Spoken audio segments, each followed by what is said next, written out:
आज नवी मुंबई महानगरपालिका संचलित PM श्री राजश्री छत्रपती शाहू महाराज विद्यालय रबाळे आयोजित शिवराज्याभिषेक सोहळा वृक्षदिंडी वृक्षारोपण शाळेच्या डिजिटल वेब पोर्टलचे उद्घाटन या प्रसंगी आपल्या शहराचे माजी महापौर श्री सुधाकरजी सोनावणे, माननीय नगरसेविका रंजनाजी सोनावणे, माजी नगरसेविका गौतमीजी सोनावणे, देश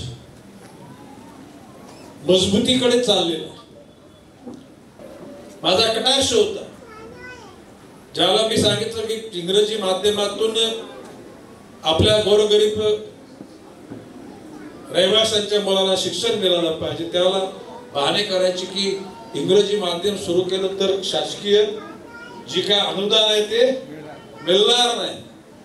मी आज स्पष्ट सांगतो शासकीय अनुदान मिलो अगर न मिलो नव्या मुंबईतल्या गोरगरिबांची मुलं नर्सरी पासून ज्युनियर केजी सिनियर केजी आणि भविष्य काळामध्ये MA MSc आणि MCom पर्यंत सक्तीची मराठी, आता मी सक्तीची हिंदी बोलत पण हिंदी आणि या गोष्टीवर वाद झालाय म्हणून मी त्या वादात पडत नाही, परंतु मंत्रिमंडळाने निर्णय घेतलाय की मराठी सक्तीची हिंदी जर का वर्गामध्ये 20 विद्यार्थी असतील तर हिंदी, कोणी 20 विद्यार्थी आले तर सिंधी, मल्याळम, बंगाली वगैरे वगैरे जी भाषा तुम्ही म्हणाल ती subject to there is requirement of 20 students, म्हणजे कुठल्या भाषेला बंधन नाहीत।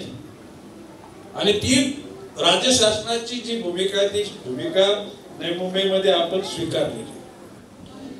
कधी कधी एखाद्याच्या सामर्थ्याचा हेवा वाटतो, सुधाकर आप्तस्वकीयांना सुद्धा हेवा वाटतो, आणि मग आपल्या बरोबर मित्र म्हणून असलेले देश सुद्धा विचारात पडले, अरे हे लोक इतके ताकदवान आहेत, आम्हाला कल्पना नव्हती।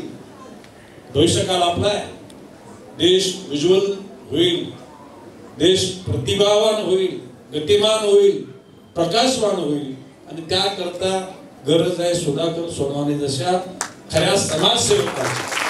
सुधाकर महापौर नंतर झाला, सुधाकर मध्ये समाजसेवक आहे, समाज सुधारक आहे, ज्यावरती छत्रपती शाहू महाराजांचं नाव आणि ज्यावरती पलीकडचं हिंदी हायस्कूल आपलं मान्यवर काशीराम विद्यालय या दोन नावामध्ये संलग्न आलं। सुधाकर ठरवलं तर वाशीला सुद्धा बदला घेऊ शकतो, परंतु सुधाकर इथंच राहतो, कारण त्याचं कारण या सगळ्या गोरगरिबांच्या जीवनाशी त्यांच्या भावनाशी सुधाकर जुळलेला आहे। आणि म्हणून कुठल्याही शहरामध्ये विचार कोणी देऊ शकतो, परंतु ते विचार पुढे नेण्याकरता त्याचं कृतीमध्ये रूपांतर करण्याकरता हाडाच्या कार्यकर्त्यांची गरज असते। आणि सुदैवाने गणेश नाईक हा भाग्यवान आहे, त्या दिवाळ्याच्या टोकापासून तर दिघ्यापर्यंत माझ्या बरोबर असलेले कार्यकर्ते तन मन धनाने त्या ठिकाणी कामाला लागतात, आणि त्याच्यामध्येच गणेश नाईकच्या यशाचं गमक आहे।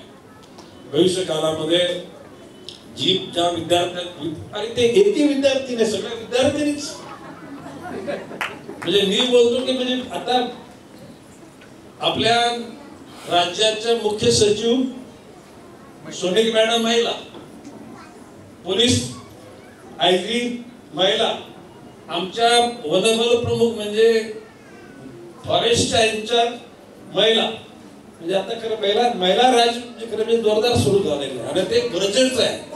आणि माझा दावा आहे, पुरुषांनी वाईट वाटून घेऊ नका, महिलांच्याकडे जर कारभार दिला ना, आर्थिक कारभार, त्याच्यामध्ये भ्रष्टाचार होत नाही, हे माझा अनुभव आहे।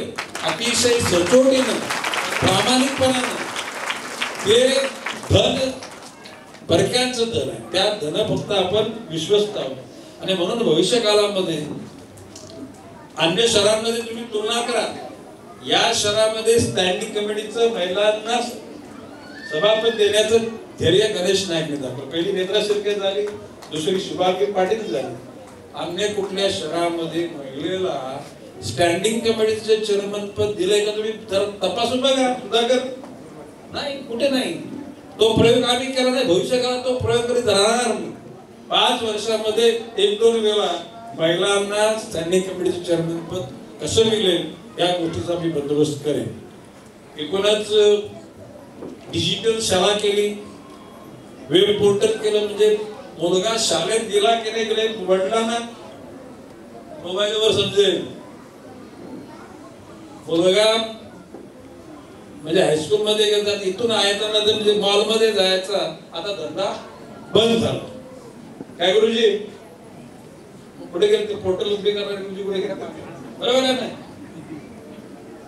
आता सुधाकरनी मगाशी सांगितली 2 पुड्या 10,000 रुपयाच्या. किती? अशा नालायक पालकांना एकदा प्रेमानं समजावून सांगायचं की तुमच्या मुलाच्या दप्तरातल्या त्या 2 पुड्या तुमच्या संसारासाठी 2 पैसे मिळतील, परंतु गोरगरिबांचे आयुष्य उद्ध्वस्त होईल. आणि अशा विचारसरणीच्या लोकांना एकदा समजावून सांगायचं. दुसऱ्यांदा अशा पालकांची सावली सुद्धा दुसऱ्या विद्यार्थ्यांवर पडणार नाही याची दक्षता घ्यायची. गुरुजी काय बोलू मी, अशा पालकांची सावली सुद्धा दुसऱ्या विद्यार्थ्यांवर पडणार नाही याची आपण दक्षता घ्यायची. शेवटी समाज हा काय सगळे शिक्षा देऊन सुधरत नाही. समाज हा विचाराने सुधरतो, अवेअरनेस. आणि ज्या दिवशी समाज एखाद्याच्या बरोबर असतो ना, त्या नेत्याला कसल्याही गोष्टीची गरज लागत नाही. No money power, no muscle power, no chair power. Without power तो नेता होतो. त्याचं उदाहरण सुधाकरच्या घरचे 1 पण आलं निवडून, 2 पण आलं आणि उद्याला सुधाकर 3 पण उभे केलं तरी 3 पण निवडून गेले. कारण रगारगामध्ये त्याग आहे. आणि म्हणून भविष्य काळामध्ये अशाच मुलींचं कौतुक करण्यासाठी एकूणच वृक्षधुंडी, वृक्षरोपण आणि सर्वार्थानं समाजाची प्रगती, व्यसनमुक्त समाज निर्माण करण्यासाठी तुम्ही सुधाकर सारख्या हाडाच्या समाजसेवकांच्या पाठीमागे उभं राहावं अशी नम्र विनंती करून रजा घेतो. जय हिंद, जय महाराष्ट्र. लेटेस्ट अपडेट्स और ताजा तरीन खबरों के लिए टीवी1 इंडिया लाइव को सब्सक्राइब कीजिए और नोटिफिकेशन पाने के लिए बेल आइकॉन को दबाना मत भूलिए.